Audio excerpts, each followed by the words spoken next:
Fala galera, mais uma vez aqui, eu, Alexandre Magalhães, na resenha com Magalhães, para falar dos times do Rio de Janeiro nos campeonatos que estão em curso. Então vamos diretamente falar do Brasileirão 2017, 29ª rodada, já 29 rodadas já estão indo pelo caminho. Então vamos falar dos times do Rio de Janeiro, porque o Corinthians continua líder, empatou aí, mas continua líder. O Corinthians empatou contra o Grêmio nessa rodada, mas continua líder. E outros jogos na sequência estão rolando aí. Já teve jogo do Vasco, que o Vasco ganhou de 1-0, encostou lá na galera que está disputando vaga para a Libertadores. O Botafogo jogou no mesmo horário, quer dizer, jogou um pouquinho depois do jogo do Vasco, e o Botafogo acabou empatando com o Avaí. Na sorte, o Botafogo não jogou bem, e no mesmo horário do jogo do Botafogo, quem jogou foi o Fluminense.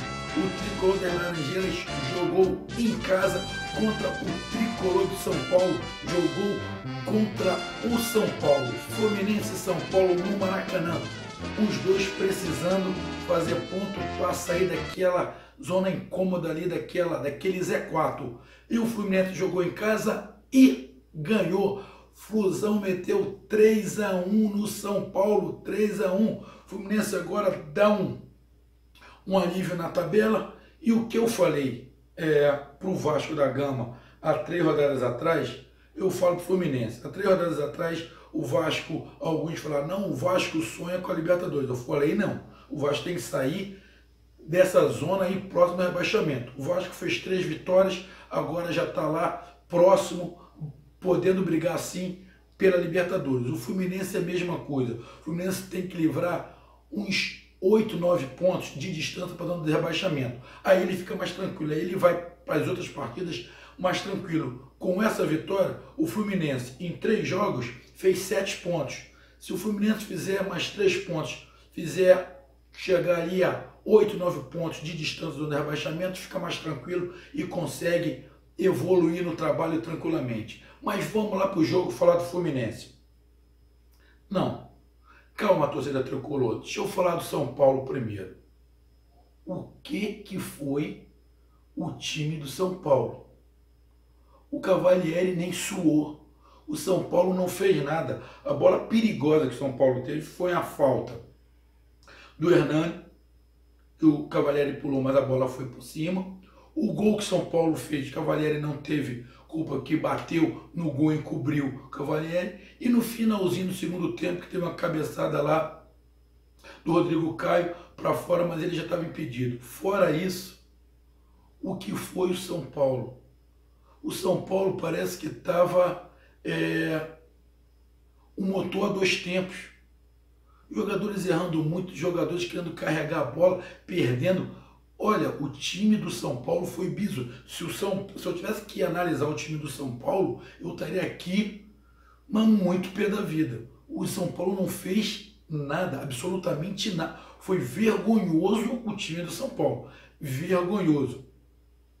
E eu vou te falar mais. O meio de campo do São Paulo não é ruim. Petros, Hernandes, Cueva, Marcos Guilherme, não é ruim. Tem qualidade. Mas hoje, o jogo anterior, o São Paulo ganhou, foi bem. Mas nesse jogo de hoje, São Paulo não merecia nem empate. Mas muito abaixo do que o São Paulo é. São Paulo vem brigando aí na zona de rebaixamento há muito tempo, mas fez algumas partidas razoáveis, até boas. Agora, hoje foi horroroso. Não dá para se salvar quase ninguém. O Sidão ainda fez algumas defesas lá para salvar mais São Paulo, mas muito fraco. O Hernandes até tentou, mas também não estava muito inspirado, porque os outros jogadores também não estavam inspirados. E você percebe que o time do São Paulo estava em outra sintonia quando o Maxwell entra. O Maxwell entrou pilhado, correndo, vibrando, lutando, partindo para cima. E os outros jogadores não acompanhavam o Maxwell. Um time muito parado, muito pacato, sem vontade, sem disposição. Olha, vergonhoso para as tradições de São Paulo, o que o São Paulo fez hoje. Vergonhoso. Agora vamos falar aqui do time do tricolor aqui do Rio, do Fluminense, que ganhou e deu um alívio aí para essa zona de rebaixamento. Fluminense, primeiro tempo, fez 2-0, partiu para cima, tocou a bola, virou o jogo, Scarpa. Show, agora sim se tornando aquele Scarpa do ano passado, correndo muito. Ele já iniciou a partida, já dando um pique, numa velocidade que você percebia, naquele primeiro pique do Scarpa, você percebia que a velocidade do Fluminense era um e a do São Paulo era outro. Ele saiu muito atrás, chegou na frente, já teve logo a bola. Marcos Júnior. O Marcos Júnior fez o que o Wellington Silva não fez durante o tempo inteiro. O Marcos Júnior toda hora estava trocando de lugar com o Dourado. O Dourado agora encontrou alguém ali para poder encostar nele. Porque vira e mexe, o Dourado saía da área, quem entrava era o Marcos Júnior. O Marcos Júnior estava fazendo centroavante. Você via quando o Fluminense pegava a bola para sair no contra-ataque ou com um ataque, o Marcos Júnior corria para ficar próximo do Henrique Dourado. Agora sim. Fluminense tocando a bola, Sornosa trocando de lugar com Scarpa. Fluminense no primeiro tempo, muito bem. Maravilhoso? Não, não foi maravilhoso. Tá? Não foi maravilhoso. Não é para tanto, mas jogou muito bem, tocando bola, anulou o meio-campo do São Paulo. Apesar do São Paulo estar muito abaixo, mas o Fluminense anulou o meio-campo do São Paulo. O São Paulo não conseguiu fazer nada, errava tudo. E o Fluminense com rapidez, quando saía para o contra-ataque, saía muito rápido. Outra coisa, Richard, que veio de contrapeso na contratação do Robinho, penso eu, não perde mais a posição, não perde. Pelo que o Abel está fazendo, os dois volantes ali, Douglas e Richard. O Wendel também sambou, acho que o Wendel perdeu a posição ali, Orejuela também. Eu acho que ele vai manter, porque o Richard é mais marcador que o Orejuela, bem mais. Richard e Douglas. Sornosa ali ajudando na criação com Scarpa, Marcos Júnior e Dourado. Penso que esse é o time que o Abel tem agora ideal. Com o Gum voltando, quando o Henrique voltar, Gum e Henrique. O time já dá uma encorpada. Sornosa voltando à sua forma, Scarpa melhorando, graças a Deus Scarpa está melhorando. Marcos Júnior está se encontrando com o Dourado não está ficando mais sozinho, está começando a encorpar, começando a encontrar o Abel, recriando o time de novo, e ainda bem que no momento decisivo. O Fluminense deu uma caída, preocupou muito, mas em 9 pontos ganhou 7. Primeiro gol de pênalti, um toque, o Fluminense veio tocando, uma bola para dentro da área, bateu na mão, o juiz não viu, deu sequência, só que o bandeirinha, ou o árbitro que estava atrás, avisou a ele que tinha batido na mão, tinha sido pênalti. Ele, negócio de 10, 15 segundos, ele voltou e marcou o pênalti muito bem marcado. Dourado foi lá, bateu o pênalti mais uma vez e marcou. Detalhe do Dourado. Detalhe do Dourado. Por que é difícil o Dourado perder um pênalti e é difícil o goleiro pegar? Porque o Dourado faz uma coisa que a maioria dos jogadores não consegue. Ele bate o pênalti olhando para o goleiro e não olhando para a bola. A maioria corre para o pênalti olhando para a bola, para não errar o chute, para não pegar mal na bola. Então ele vem olhando para baixo, para a bola, e primeiro ele olha para o goleiro, depois ele vem correndo para a bola, e o máximo que o jogador, quando vai bater o pênalti, ele vê é os pés do goleiro se movimentando. E o goleiro, olhando para ele, acaba percebendo para onde o jogador vai bater. Agora o Dourado não. Ele vem correndo de cabeça em pé, olhando para o goleiro. Então o goleiro fica indeciso, porque não sabe. O goleiro fica olhando também para ele, é aquele negócio do olhar. Ele olha para o goleiro é para ele, o goleiro não fica reparando no pé. Então fica muito difícil, porque ele só bate, ele só escolhe aonde ele vai chutar quando o goleiro pula. Se o goleiro não pular, ficar parado, ele vai bater em qualquer um dos lados e ele bate com certa força. Então o goleiro não pega. Então ele vai ser sempre assim? Não, um dia ele vai perder, mas é muito difícil, porque ele é um dos poucos jogadores que corre para bater sem olhar para a bola. Então é muito complicado. Ele é um dos melhores batedores, não é só do Brasil não. O Henrique Dourado é um dos melhores batedores de pênalti mundial, que muitos poucos vão bater pênalti sem olhar a bola, olhando para o goleiro. Foi lá, bateu 1-0. São Paulo se abriu um pouco, foi mais para frente, completamente desorganizado. um contra-ataque, uma bola, na verdade, chutada pelo Cavalieri. Vou dar a minha opinião. Para mim, Rodrigo Caio foi infantil, foi, mas na minha visão foi falta do Scarpa. Porque o Scarpa, quando ele vem olhando para trás, ele já vem na intenção de bater no Rodrigo Caio. Ele vem olhando para onde ele está e joga o corpo justamente aonde ele viu, olhando para a bola. Quando ele viu que a bola foi fazendo uma curva, ele foi indo para trás e olhando para onde o Rodrigo Caio estava. E ele se chocou de propósito com o Rodrigo Caio.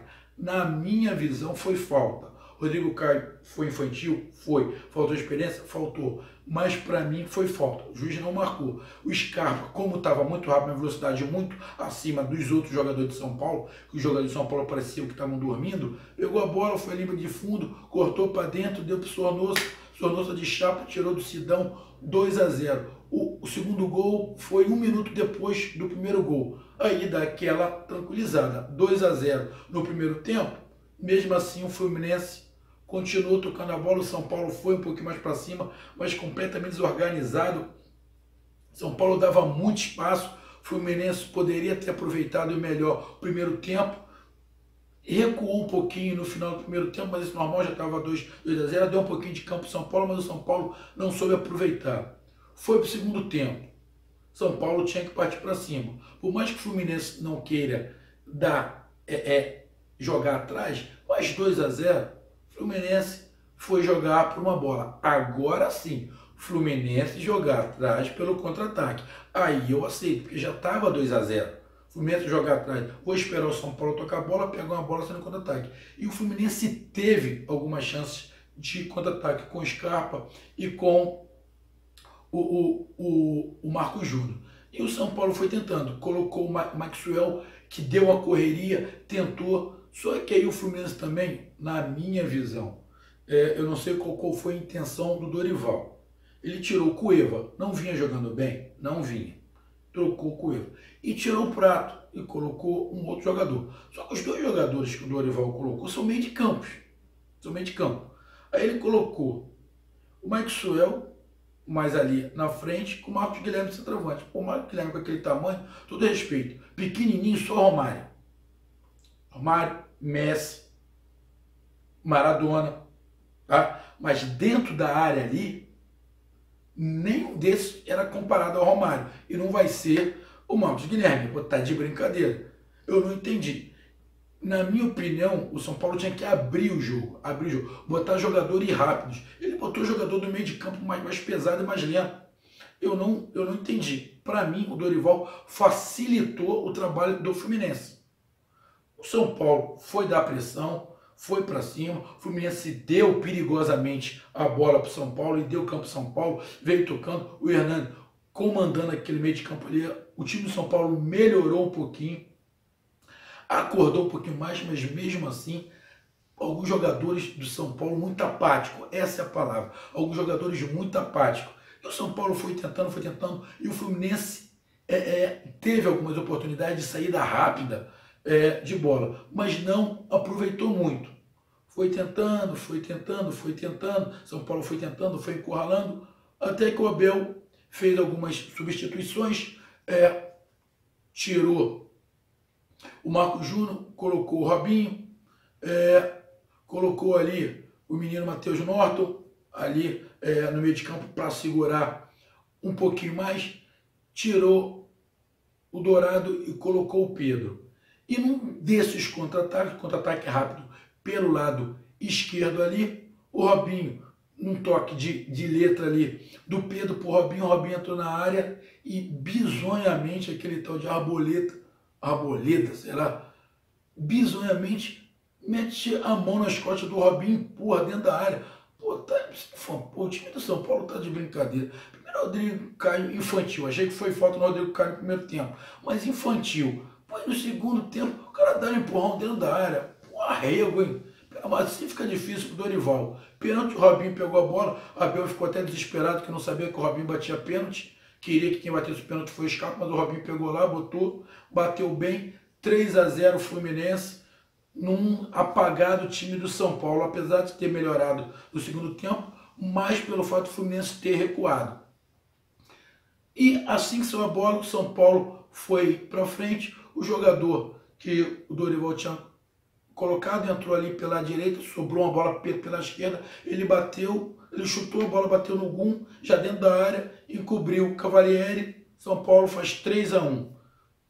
Continuou o jogo, faltando poucos minutos, já tinha passado dos 40, uns 45, uma bola alçada dentro da área, Rodrigo Caio cabeceou, quase que a bola entra, mas o juiz já tinha marcado impedimento. O Fluminense deu um certo mole no segundo tempo, deu espaço, até compreensível, porque já estava 2-0, quando fez o 3-0, recuou mais um pouquinho, mas no total, no geral, o Fluminense foi muito superior ao São Paulo. No primeiro tempo, o Fluminense jogou muito melhor do que no segundo, o segundo recuou um pouquinho, apesar do São Paulo não ter jogado nada, mas não jogou nada também, porque o Fluminense dificultou muito a vida do São Paulo. Então, parabéns para o time do Fluminense. O Abel encontrou agora, mais uma vez dentro do Campeonato Brasileiro, um time, uma formação de time. Ele encontrou, o Richard e o Douglas dão uma segurança maior à defesa. O Gum está voltando ali a sua forma. Aquele mesmo Gum que já foi muito criticado. Meu amigo Marcelo Barros fala... odiava o Gum, não sei agora, mas ele falava muito mal do Gum, não queria o Gum no time do Fluminense, falava que o Gum é pereba, não sei se ele continua falando, mas ele não gostava dele, mas ele está ali dando uma força com experiência, e a garotada precisa de experiência. O importante é que o Fluminense se saiu bem, jogou bem, São Paulo não jogou nada, o Fluminense jogou bem, jogou mais do que o São Paulo, mereceu a vitória, mereceu os gols. Alguns jogadores foram bem, gostei, Sornosa, o Scarpa, Marco Júnior, Dourado, o Richard, gostei muito do time do Fluminense e, mais importante, fez 3 pontos, já está ali com 38 pontos, acho que em 10º, está ali entre 9º e 11º, vai depender do final da rodada em que posição o Fluminense fica. E o mais importante, o Fluminense tem que somar pelo menos aí, tirar pelo menos da zona de rebaixamento ali, ficar uns 9, 10 pontos, que aí dá um alívio. Eu acho que, se eu não estou enganado, o Fluminense agora está a 6, 7 pontos da zona de rebaixamento, se eu não estiver enganado. Tem que ficar uns 9, 10, porque aí dá um alívio, aí faz a mesma coisa que o Vasco fez, aí fica pensando, se der até o final do campeonato, brigar por alguma coisa a mais. Meus amigos tricolores, meu amigo Marcelo Barros, que eu citei aqui do Esporte Interativo, meu amigo Antônio Lima e meu chefe, Vasconcelos, toda a galera tricolor aí, meus parabéns, Fluminense ganhou. Agora aí para a 30ª rodada, ver o jogo do Fluminense na 30ª rodada, deve ser fora de casa, se eu não estou enganado, o Fluminense acho que pega a Chapecoense que sapecou 3-2 no Atlético Mineiro, lá em Minas, Atlético Mineiro também, pelo amor de Deus, hein? Perdeu em casa para Chapecoense, seu jogo enrolado, Chapecoense ganhou lá, também está precisando sair daquela zona de confusão ali. Então, meus amigos tricolores, essa foi a minha análise da partida do Fluminense na grande vitória sobre o São Paulo. Então curtam, compartilhem, inscreva-se no canal Resenha com Magalhães. Tamo junto, um abraço, até mais, fui!